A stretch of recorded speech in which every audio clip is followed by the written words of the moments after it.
How to make Telegram emoji status.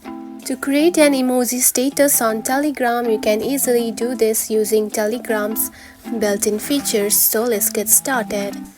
So first step is open the Telegram application just like this. After that, go to settings at the bottom right here. Then here you can find edit option, tap on it.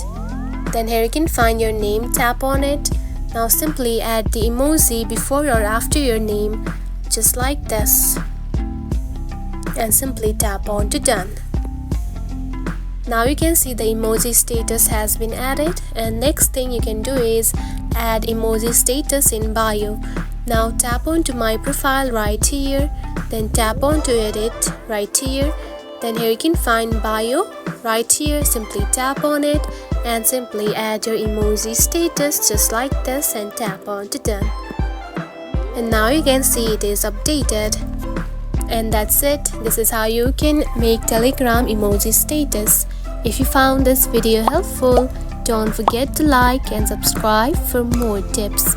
Thanks for watching.